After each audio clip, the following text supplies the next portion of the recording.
नमस्कार दोस्तों, मैं विनय मिश्रा ऑनलाइन क्लास में आपका स्वागत करता हूं। अभी तक हमारी बात हो चुकी है विभवमापी के अनुप्रयोग की, जिसमें हमने प्राथमिक सेल का आंतरिक प्रतिरोध ज्ञात कर लिया। इसके बाद दो सेलों के विद्युत वाहक बलों की तुलना कर ली, फिर अर्ध प्रतिरोध का मापन कर लिया। आज हम बात कर रहे हैं विभवमापी द्वारा वोल्ट मीटर के अंश शोधन व अमीटर के अंश शोधन की। सबसे पहले स्टार्ट करते हैं विभवमापी द्वारा वोल्ट मीटर का अंश शोधन। अंश शोधन का मतलब क्या है? हम जानते हैं वोल्ट मीटर द्वारा जो पाठ्यांक दिया जाता है, प्रतिरोध के सिरों पर विभवांतर का जो मापन किया जाता है वो त्रुटिपूर्ण होता है। अंश शोधन से तात्पर्य विभवमापी द्वारा वोल्ट मीटर के पाठ्यांक की जांच करना है। इसके लिए परिपथ चित्र में दिखाए अनुसार है।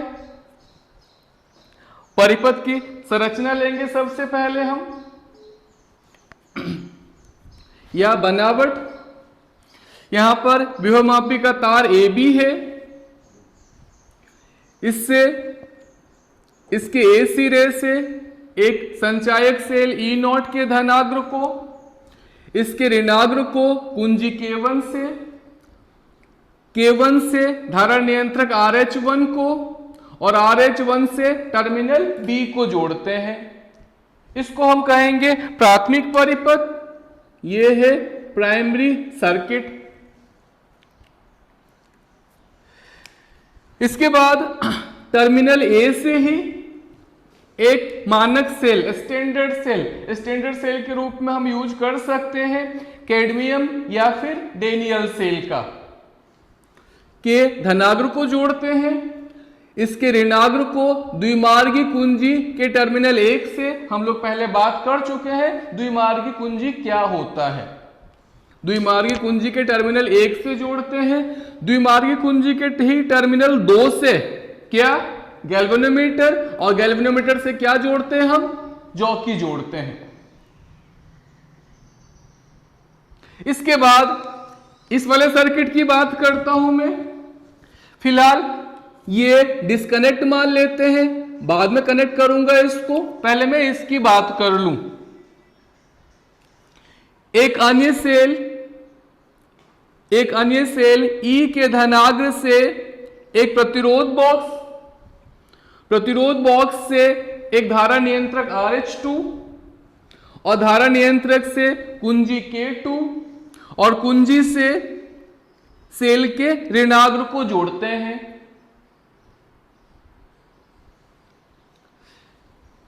इसके बाद प्रतिरोध के समांतर क्रम में एक वोल्ट मीटर जोड़ते हैं। जिस वोल्ट मीटर का हमें अंश शोधन करना है, उस वोल्ट मीटर को प्रतिरोध बॉक्स के समांतर क्रम में जोड़ते हैं। उसके बाद ये वाला जो सिरा है, करंट यहां पर ऐसे फ्लो होगा, तो ये सिरा हम कहेंगे हाई पोटेंशियल का है और ये सिरा कहेंगे लो पोटेंशियल का है। तो हम यहां पे ऐसे बोल सकते हैं, हाई पोटेंशियल के सिरे को यहां से किससे जोड़ दिया मैंने, A से। आगे हम लिख सकते हैं इसके उच्च विभव, प्रतिरोध बॉक्स के उच्च विभव वाले सिरे को किससे, विभवमापी के तार AB के A सिरे से, और निम्न विभव वाले सिरे को किससे जोड़े, द्विमार्गी कुंजी के टर्मिनल 3 से जोड़ते हैं। और इस तरह से हमारा सर्किट कंप्लीट हो जाता है। इस वाले सर्किट को हम बोलेंगे द्वितीयक परिपथ, सेकेंडरी सर्किट। इसको हम बोलेंगे कंप्लीट को सेकेंडरी सर्किट। यह हमारी परिपथ की बनावट है या परिपथ की संरचना है। अब बात करते हैं इसकी क्रियाविधि की। वर्किंग क्या है इसका, क्रियाविधि।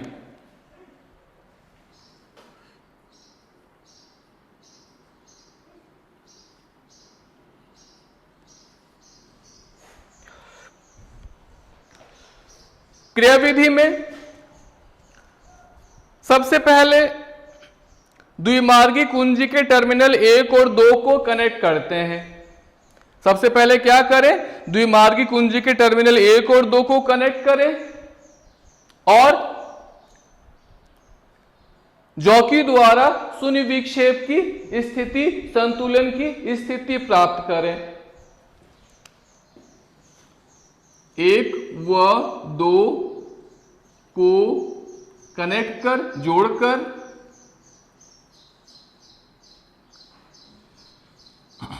या ऐसे भी लिख सकते हैं, द्विमार्गी कुंजी के 1 और 2 के मध्य डॉट लगाते हैं और जॉकी द्वारा जोड़कर जॉकी द्वारा शून्य विक्षेप की स्थिति प्राप्त करते हैं। शून्य विक्षेप की स्थिति प्राप्त करते हैं। यदि संतुलन लंबाई L नोट हो, यदि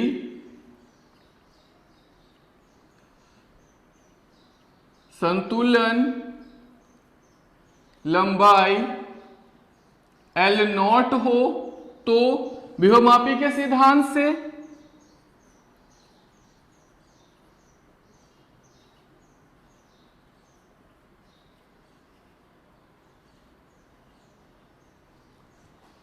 ES इज इक्वल टू क्या, ES is equal to x L naught, जहां पर x क्या है, x है विभव प्रवणता।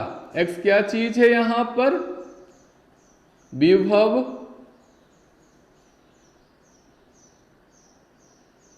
प्रवणता। तो x इज इक्वल टू यहां से क्या हो जाएगा, ES अपॉन L नॉट। इस तरह से हमने विभव प्रवणता ज्ञात कर ली है। अभी तक के सर्किट में अभी तक जो हमने अनुप्रयोग लिया था वहां विभव प्रवणता ज्ञात करने की जरूरत हमें नहीं पड़ी थी। जहां भी x आता था वो कैंसिल हो जाता था, लेकिन यहां पर ऐसा नहीं होगा, इसीलिए हमें यहां पर विभव प्रवणता ज्ञात करनी होगी। अब 1 और 2 के मध्य से डॉट निकालकर 2 और 3 के मध्य डॉट लगाते हैं। साथ ही कुंजी K2 को भी क्या कर देंगे, अब हम बंद कर देंगे। नेक्स्ट स्टेप में क्या करें,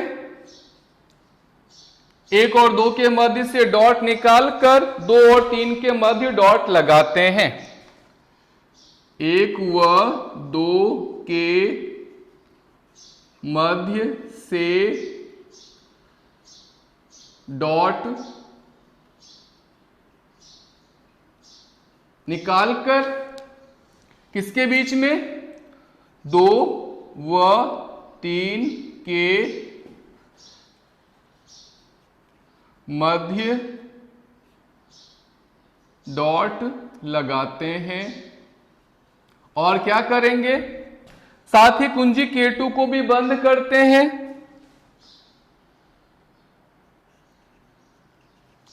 साथ ही कुंजी K2 को भी बंद करते हैं। अब क्या, अब जॉकी द्वारा पुनः शून्य विक्षेप की स्थिति प्राप्त करते हैं।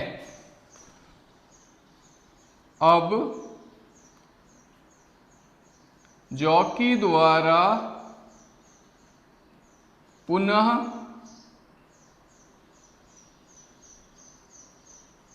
शून्य विक्षेप की स्थिति प्राप्त करते हैं। यदि संतुलन लंबाई, अब मैं L मान लेता हूं, यदि संतुलन लंबाई L हो तो विभवमापी के सिद्धांत से। विभवमापी का सिद्धांत क्या कहता है?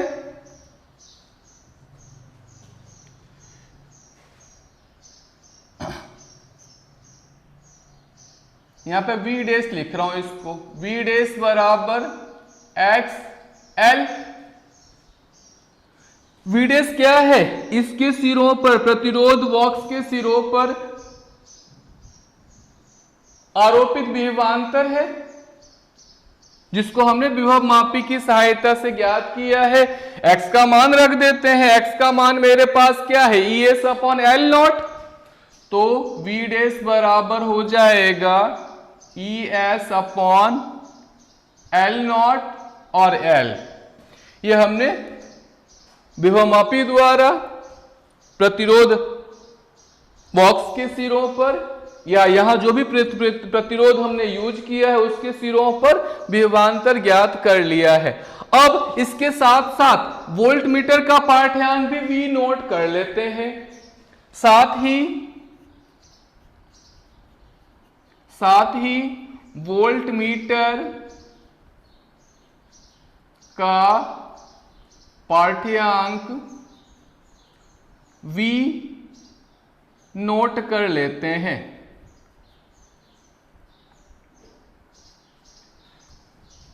अब V माइनस V डैश जो होगा वही, उसी को हम बोलेंगे वोल्ट मीटर के पाठ्यांक में त्रुटि। डेल V को हम इसको डेल V से लिखेंगे और वो क्या हो जाएगा? V minus V dash. ये क्या है?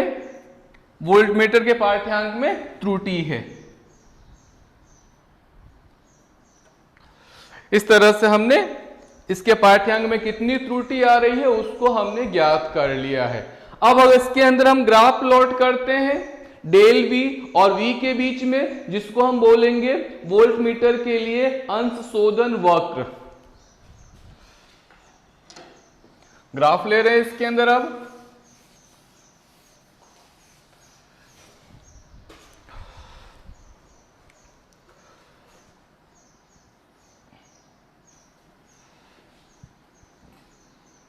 इधर डेल V ले रहे हैं और यहां पर V ले रहे हैं, और जो ग्राफ होगा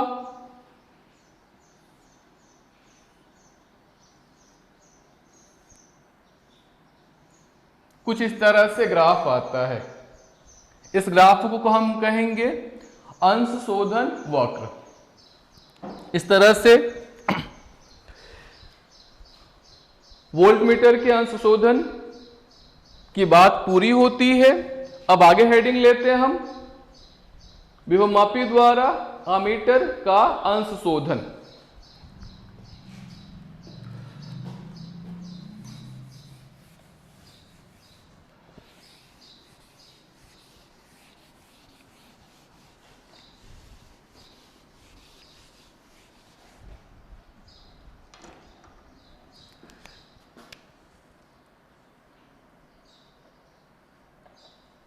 विभवमापी द्वारा अमीटर का अंश शोधन। इसके लिए इसी सर्किट में कुछ चेंज करना होगा। चेंज किस तरह से?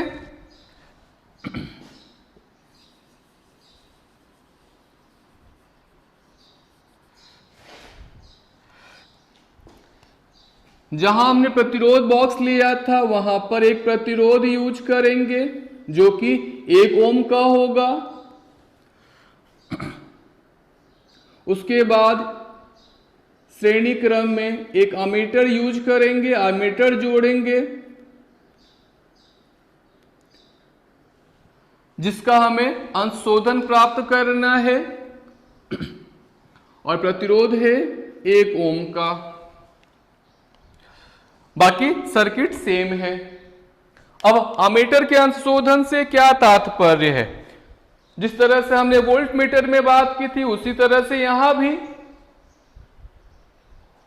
विभवमापी की सहायता से अमीटर के पाठ्यांक में त्रुटि की जांच करना ही अमीटर का अंश शोधन कहलाता है। परिपथ की संरचना पहले ले लेते हैं।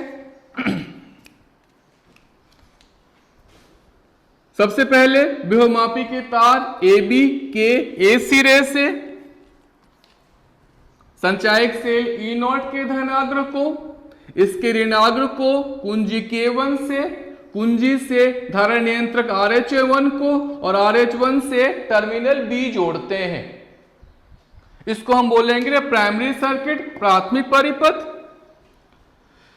उसके बाद इधर आ जाते हैं, ए सिरे से ही एक मानक सेल, स्टैंडर्ड सेल ES के धनाग्र को, इसके ऋणाग्र को द्विमार्गी कुंजी के टर्मिनल 1 से जोड़ते हैं, द्विमार्गी कुंजी के टर्मिनल 2 से गैल्वेनोमीटर और गैल्वेनोमीटर से जॉकी जोड़ते हैं।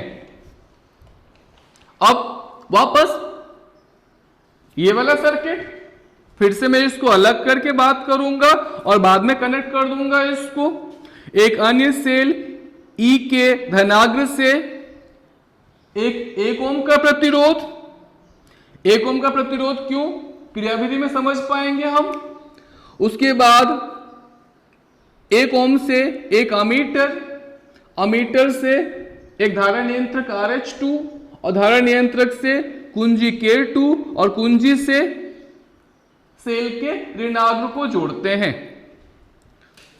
इसके बाद 1 ओम का ये सिरा उच्च विभव वाला और ये सिरा निम्न विभव वाला, उच्च विभव वाले सिरे को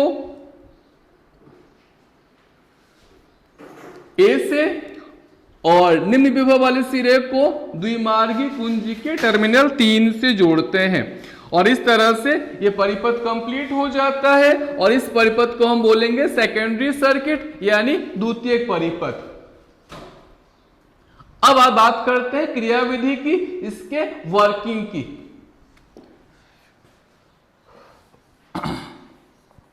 क्रियाविधि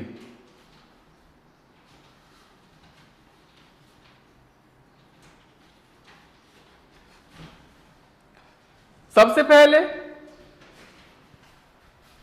कुंजी K1 को बंद कर दिया हमने, कुंजी K1 को बंद कर 1 और 2 के मध्य डॉट लगाते हैं और जॉकी द्वारा शून्य विक्षेप की स्थिति प्राप्त करते हैं। कुंजी K1 को बंद कर द्विमार्गी कुंजी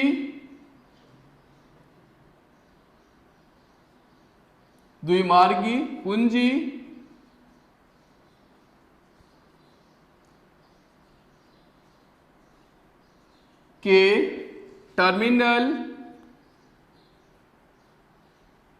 1 व 2 के मध्य डॉट लगाते हैं। अब जॉकी द्वारा शून्य विक्षेप की स्थिति प्राप्त करते हैं, लगाते हैं तथा जॉकी द्वारा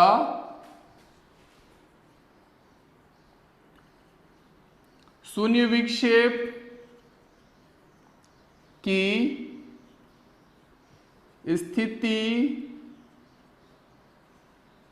प्राप्त करते हैं। यदि संतुलन लंबाई L0 हो, यदि संतुलन लंबाई L0 हो तो विभव मापी के सिद्धांत से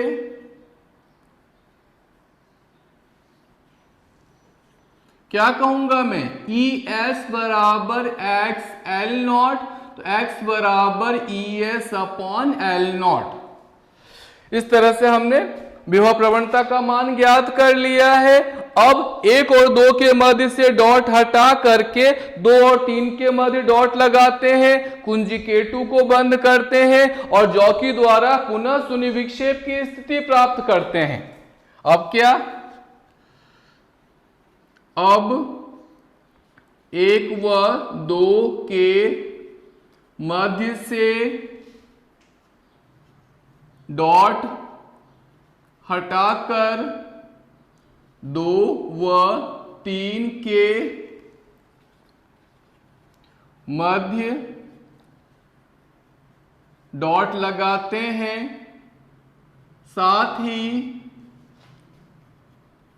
कुंजी K2 को बंद कर जॉकी द्वारा शून्य विक्षेप की स्थिति प्राप्त करते हैं।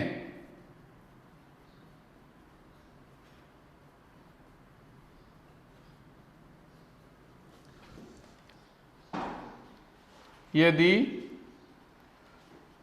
संतुलन लंबाई L हो तो विभवमापी के सिद्धांत से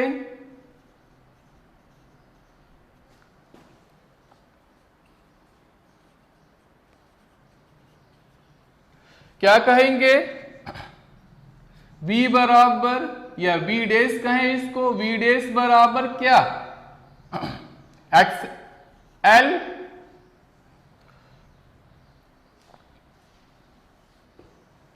V डैश यहां पर क्या है, V डैश यहां पर है I डैश R, और R कितना है 1 ओम।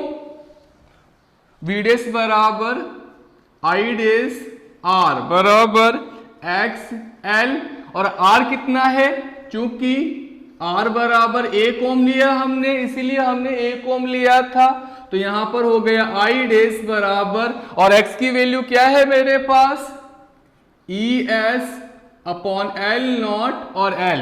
इस तरह से हमने I डैश का मान ज्ञात कर लिया। साथ ही अमीटर की सहायता से यहां पर हमने 1 ओम लिया था, 1 ओम लेने से क्या होगा, जो V होगा वही I होगा, और विभव मापी की सहायता से हम V ज्ञात कर पाते हैं। साथ ही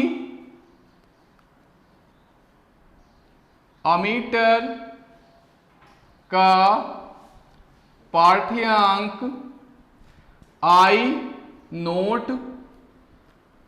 कर लेते हैं। अब यहां I माइनस जो I डैश होगा उसी को बोलेंगे अमीटर के पाठ्यांक में त्रुटि। यहां I माइनस I डैश, इसको डेल I, अमीटर के पाठ्यांक में त्रुटि कहते हैं। अगर हम डेल I और I के बीच में ग्राफ प्लॉट करें तो ग्राफ इस तरह से प्राप्त होगा, और इस हम ग्राफ को हम कहेंगे अमीटर के लिए अंश शोधन वक्र। ग्राफ कुछ इस तरह से, ऐसा कुछ ग्राफ प्राप्त होगा। ये क्या है, डेल I है और ये I है। इस तरह से हम अमीटर के अंश शोधन की बात कर सकते हैं। आज के लिए इतना ही, थैंक यू।